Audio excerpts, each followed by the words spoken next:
قل بفضل الله وبرحمته فبذلك فليفرحوا هو خير مما يجمعون یا ایھا الذین آمنوا اذکروا اللہ ذکرا کثیرا، مسلمانوں اللہ کا ذکر بہت زیادہ کیا کرو اور صبح و شام اس کی پاکی بیان کرو۔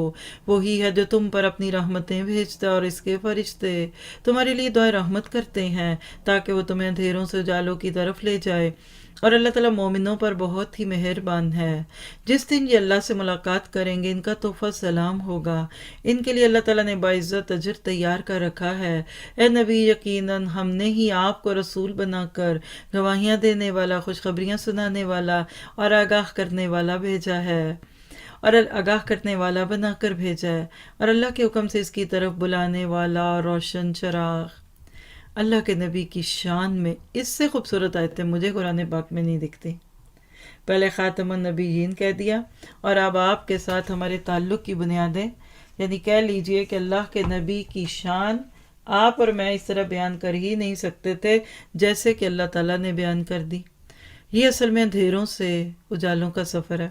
آیت 43 میں اگر آپ دیکھتے ہیں تو کیسے اللہ تعالیٰ آپ کو مجھے اندھیروں سے روشنی میں ڈالتا ہے، نبی پر درود پڑھنے کا طریقہ، ان کے ساتھ معاملہ کرنے کا طریقہ۔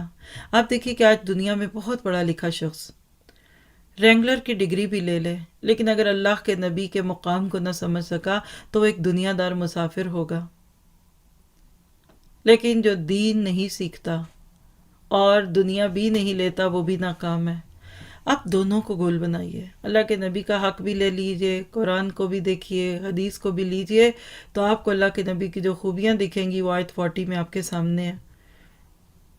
پہلی تو بات ہے درود پڑھنا ہے۔ کون سا درود؟ درود ابراہیمی۔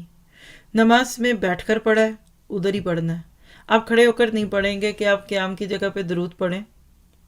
دور خاضر کا ایک فتنہ خود ساختہ درود بھی ہے، اس پر ایک بک ہے مسنون درود کے نام پر، تفہیم و سنہ سیریز میں آپ اس سے فائدہ اٹھا سکتے ہیں۔ درود شریف کے مسائل، بہت پیاری کتاب ہے، پڑھائی بھی ہے کتاب، بکس ہم کورسز میں بھی اس کو پڑھتے ہیں۔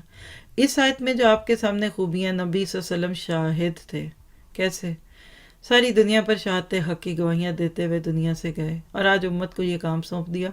مبشر تھے، خوشخبریاں دیتے تھے، کن کو؟ جو لوگ اچھے کام کریں ایمان لانے کے بعد۔ نذیر تھے ان کے لیے جو نام تو اسلام کا استعمال کریں، کام نہ کریں، جعلی مسلمان۔ پھر اللہ تعالیٰ کی طرف بلانے والے تھے، داعین اللہ، اللہ ہمیں بھی داعیہ ہی بنا دے۔ اور روشن چراغ تھے۔ کون سا چراغ؟ ہدایت کا چراغ، کہ جب یہ دنیا میں جلا تو پچھلی جاہلیت کے سارے اندھیرے مٹ گئے۔ اللہ تعالیٰ ہمیں بھی انہی کاموں میں لگا دے۔